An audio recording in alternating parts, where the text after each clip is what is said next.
Good morning student, it is video number 15 of chapter tissue class 9th and today we discuss another type of animal tissue that is nerve tissue. ये total last video है और हमारा last type of animal tissue हम discuss कर रहे हैं that is nerve tissue.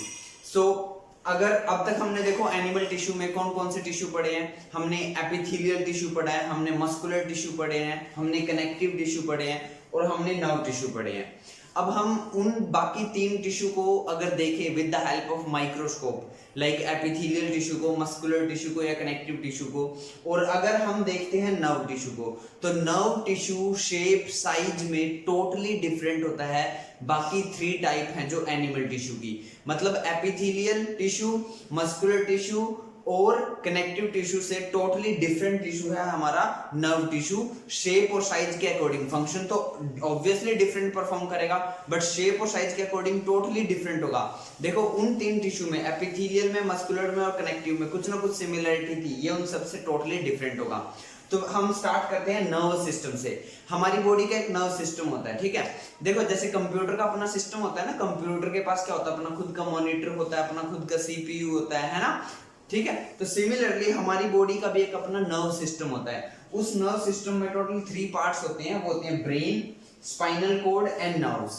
Brain, spinal cord and nerves. Brain आप सबको पता ही होगा, ठीक है. स्पाइनल कॉर्ड हमारी रीढ़ की हड्डी होती है और ये जो नर्व्स हैं इनको हम न्यूरॉन्स बोलते हैं. क्या बोलते हैं? न्यूरॉन्स. बेसिकली हम इनको नर्व सेल्स भी बोल सकते हैं. क्या बोल सकते हैं? Nerve cells. तो बड़ा सिंपल सा लॉजिक है. आप जब ब्रेन को पढ़ोगे तो आप इसे हमारी बॉडी का फादर समझ सकते हो, ठीक है. स्पाइनल कॉर्ड को हमारी बॉडी का हम मदर समझ सकते हैं और नर्व्स को और न्यूरॉन्स को हम चाहें तो चाइल्ड का एग्जाम्पल लेकर समझ सकते हैं. ये बात ध्यान रखना, बड़ा सिंपल और बड़े इंटरेस्टिंग वे में हमें समझ में आएगा.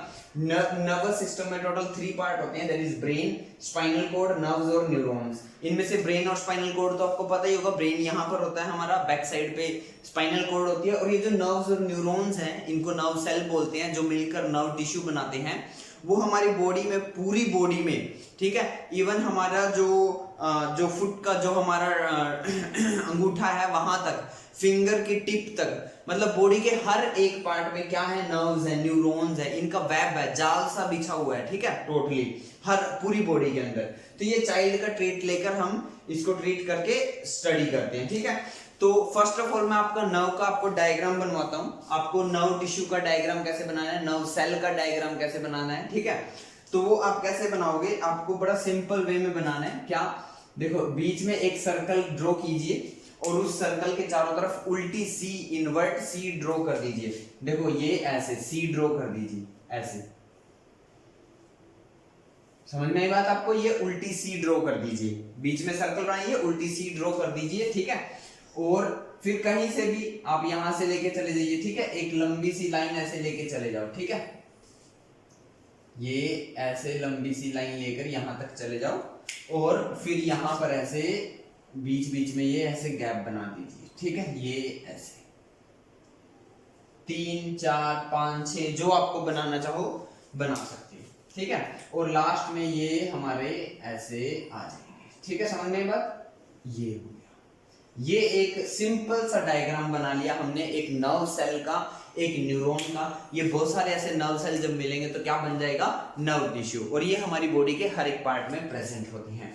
तो अब इस नर्व सेल में क्या क्या होता है, ये जो यहाँ पर छोटी छोटी सी ब्रांचिंग निकली होती है, ये ऐसे छोटी छोटी सी ब्रांचेस जो निकली होती है, इन ब्रांचेस को हम बोलते हैं डेंड्राइट्स. क्या बोलते हैं? डेंड्राइट्स. बेसिकली ये सेंस करने का काम करेंगी, जो भी चेंज होगा उसको सेंस करेंगी. देखते हैं कैसे. ये जो सेंटर में हमने बना रखा है इसको हम बोलते हैं न्यूक्लियस. क्या बोलते हैं? न्यूक्लियस. और ये जो अंदर का पार्ट है इसको बोलते हैं हम सेल बॉडी. क्या बोलते हैं? Cell body. मतलब जो नर्व सेल है, जो न्यूरॉन है, उसकी बॉडी. कभी कभी इसको एग्जैक्ट वे में हम साइटोन भी बोल देते हैं. क्या बोल देते हैं? साइटोन या सेल बॉडी. ये जो बीच वाला पार्ट है इसको हम एक्सोन बोलते हैं. क्या बोलते हैं? एक्सोन. और ये जो है लास्ट में, इनको बोलते हैं हम एक्सोन टर्मिनल्स. क्या बोलते हैं? एक्सोन टर्मिनल्स, ठीक है. या हम चाहे तो इसको नर्व एंडिंग भी बोल सकते हैं, नर्व एंड, क्योंकि ये नर्व का लास्ट एंड है ना. तो ये एक बेसिक सा स्ट्रक्चर होता है जो मैंने यहाँ पर आपको मेंशन भी किया है। नर्व टिश्यू में क्या होते हैं, क्योंकि टिश्यू है तो कुछ ना कुछ सेल से मिलके बनेगा, ग्रुप ऑफ सेल से, क्लस्टर ऑफ सेल से। तो इसमें कौन से सेल होते हैं, इसमें न्यूरॉन्स होते हैं जिनको हम नर्व सेल भी बोल सकते हैं। हर एक न्यूरॉन में क्या होता है, हर एक न्यूरॉन में साइटोन होता है जो आपको नजर आ रहा होगा डायग्राम में, डेंड्राइट्स होते हैं, एक्सॉन होता है और एक्सॉन टर्मिनल्स होता है। साइटोन के पास न्यूक्लियस होता है। और अगर हम बात करें, देखो डेंड्राइट्स के बारे में अगर मैं कुछ लिखना चाहूँ तो डेंड्राइट्स जो है वो बहुत सारी होती है, एक नहीं है, देखो आपको नजर आ रही होंगी बहुत सारी है। मैनी एंड स्मॉल ब्रांचेस हैं, ये मैनी एंड स्मॉल ब्रांचेस हैं, ब्रांच की तरह काम कर रही हैं और बहुत सारी होती हैं और छोटी होती हैं। अगर मैं एक्सॉन के बारे में अगर लिखना चाहूं तो एक्सॉन जो है वो लार्ज होता है, ठीक है, एंड सिंगल होता है, लार्ज एंड सिंगल। समझ में बात? ये टर्मिनल के एंड पे नोब्स लगी हुई होती हैं, ठीक है। तो आई होप ये आपको अच्छे से डायग्राम क्लियर होगा। अब यहाँ पर मेंशन किया, देखो dendrites are the short branches, a nerve cell may be up to 1 metre long. एक individual nerve cell neuron 1 metre long तक हो सकता है, ठीक है, उससे कम भी हो सकता है बट मैक्सिमम 1 मीटर लॉन्ग तक हो सकता है, ठीक है। सो आई होप को ये आपको अब समझ में आया होगा। अब मैं आपको इसका फंक्शन परफॉर्म करके बताता हूँ कैसे ये काम करता है।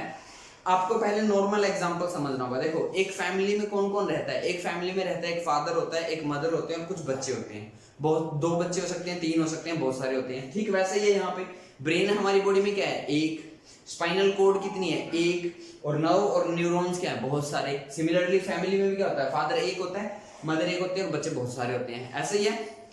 तो अब देखो मान लो घर के सबसे मेन डिसीजन कौन ले लेता है, फादर।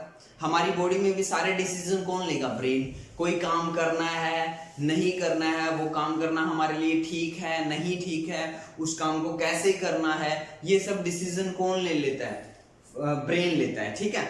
लेकिन मदर भी डिसीजन कुछ ले सकती है, वो हम देखेंगे, डिस्कस करेंगे, ठीक है। अब देखो नॉर्मल समझते हैं हम, एक बच्चे ने एक रिक्वायरमेंट डाल की कि मुझे कार चाहिए, ठीक है, उसने कार की डिमांड करी है, वो किसको कहेगा, मदर को। एक बच्चे ने अपनी मदर को कहा कि मुझे कार चाहिए, तो मदर क्या करेगी, तो मदर फादर को बताएगी कि बच्चा जो है कार मांग रहा है। तो फिर फादर डिसीजन लेगा ना कि उसको कार दिलवानी है कि नहीं दिलवानी है। तो फादर डिसाइड करेगा कि नहीं, बच्चे की एज कम है, अभी उसे कार चलानी नहीं आती है, ड्राइव नहीं करनी आती है, ठीक है, वो फास्ट चलाएगा और थोड़ा, क्योंकि वो अब कार है, पैसे भी लगेंगे, तो वो डिसीजन लेता है कि नहीं, उसको कार नहीं देनी है। तो देखो डिमांड किसने की, चाइल्ड ने किसको बताया, मदर को, मदर ने किसको बताया, फादर को, और फादर ने क्या डिसीजन लिया, नहीं ये नहीं करना है, ठीक है।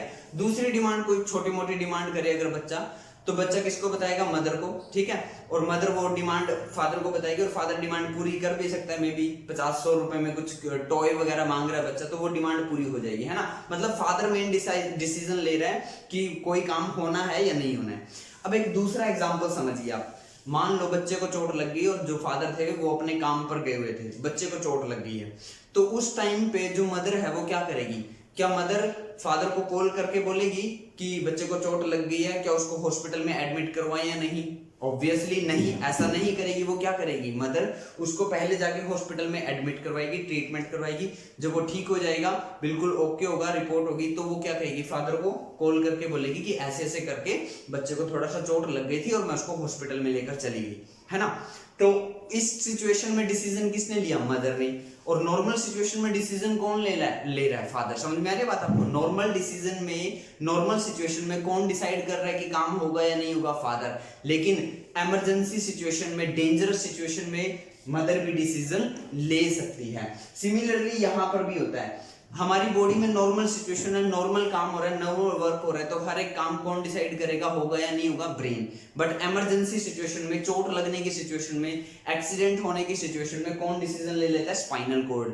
समझ रहे बात? अब देखो आपके साथ ऐसा होता भी होगा, आप गलती से कई बार किचन के अंदर एक गरम अटेंसिल्स को, गरम चीज को टच कर लेते हो बाय चांस, बाय मिस्टेक, तो तुरंत आपका हाथ पीछे आता है। विद इन सेकंड के अंदर, सेकंड से भी कम टाइम के अंदर आप अपने हाथ को पीछे खींच लेते हो। एक्चुअली उस टाइम पे किसने डिसीजन ले लिया, उस टाइम पे मदर ने डिसीजन ले लिया है, आपकी स्पाइनल कॉर्ड ने डिसीजन ले लिया है, ब्रेन तक सिग्नल गया नहीं। देखो टाइम लगेगा ना, नर्व्स ने, हमारे हाथ ने उस गर्म कंटेनर को टच किया, हमारे हाथ में यहाँ पर क्या है, नर्व सेल्स। नर्व सेल्स ने सेंस किया कि ये तो कंटेनर गर्म है, तो उसने सिग्नल किसको भेजा, स्पाइनल कॉर्ड को।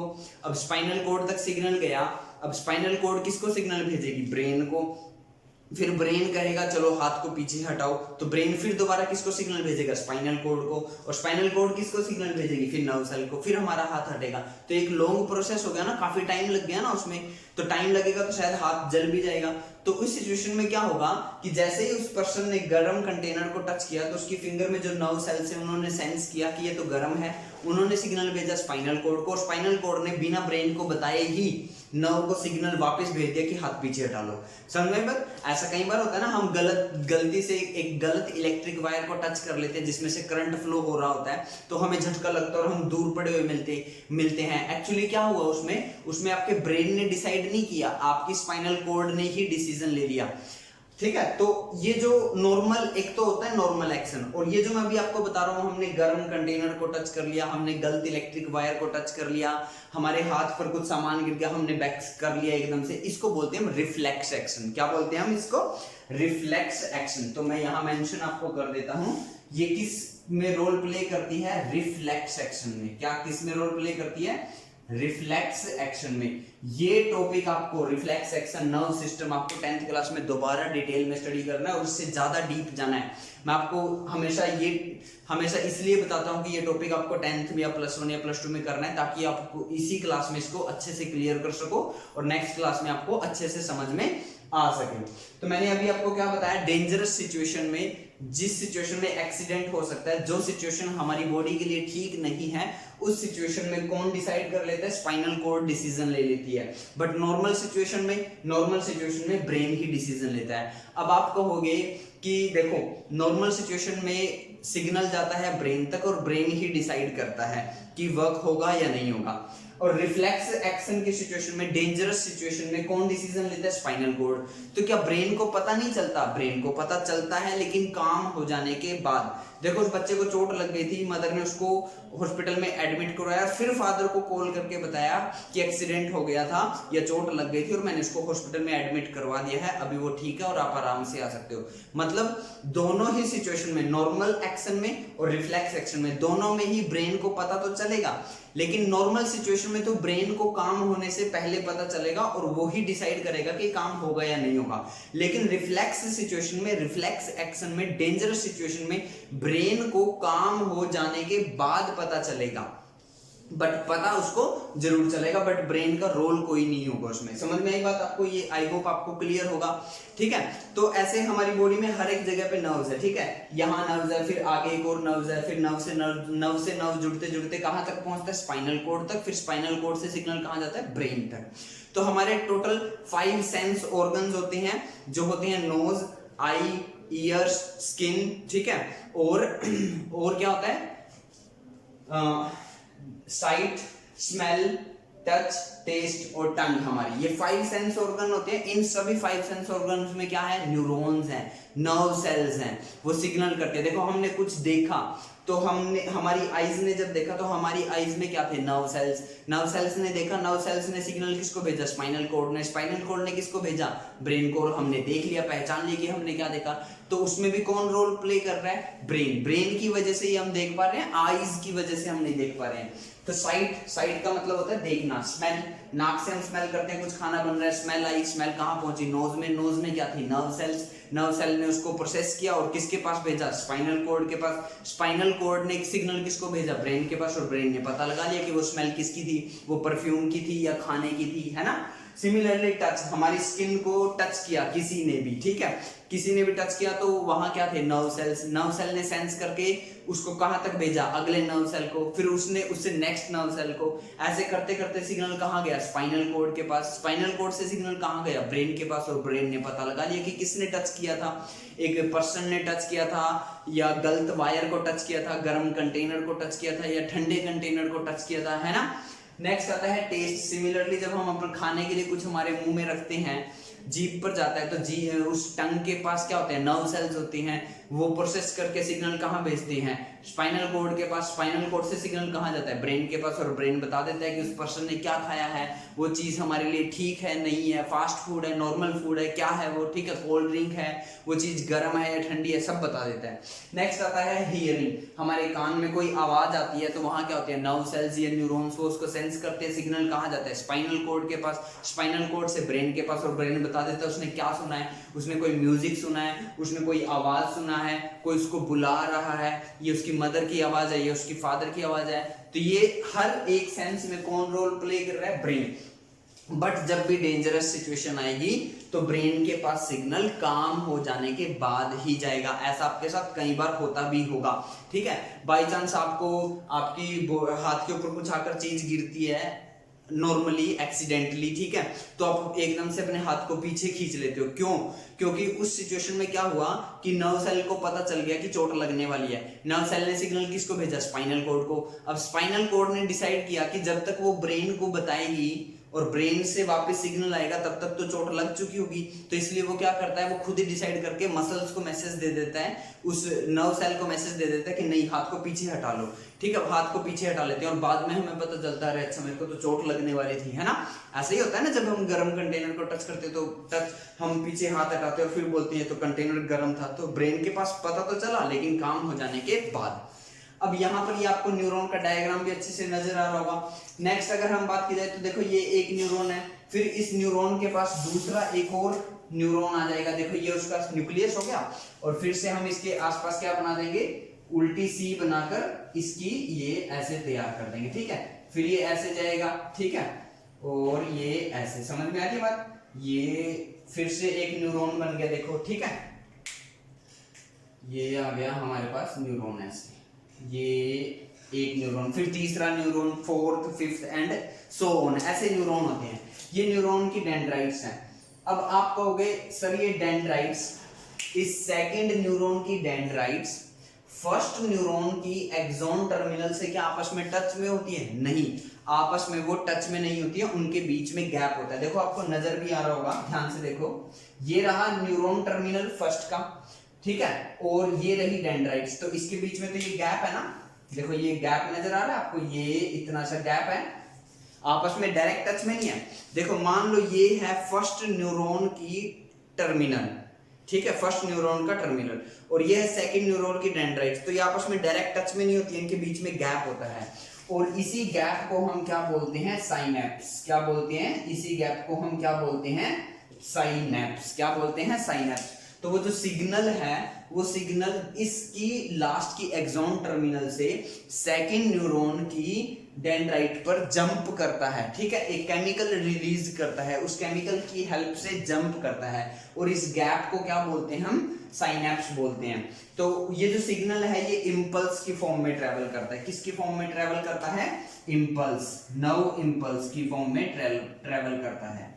क्या? वो जो सिग्नल हमने भेजा। सो आई होप आपको समझ में आया होगा नर्वस सिस्टम क्या होता है। नर्वस सिस्टम के दोबारा से रिकैप कर देता हूं, 3 पार्ट होते हैं, ब्रेन, स्पाइनल कॉर्ड और नर्व्स।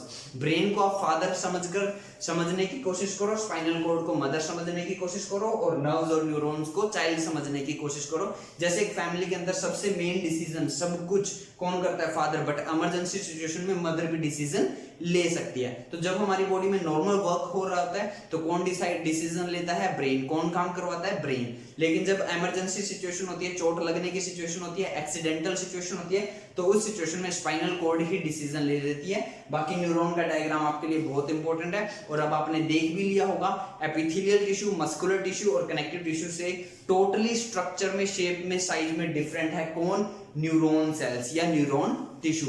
सो आई होप आपको क्लियर होगा। इसी वीडियो के साथ हमने चैप्टर टिश्यू और उसके टाइप प्लांट टिश्यू और एनिमल टिश्यू को एंड किया।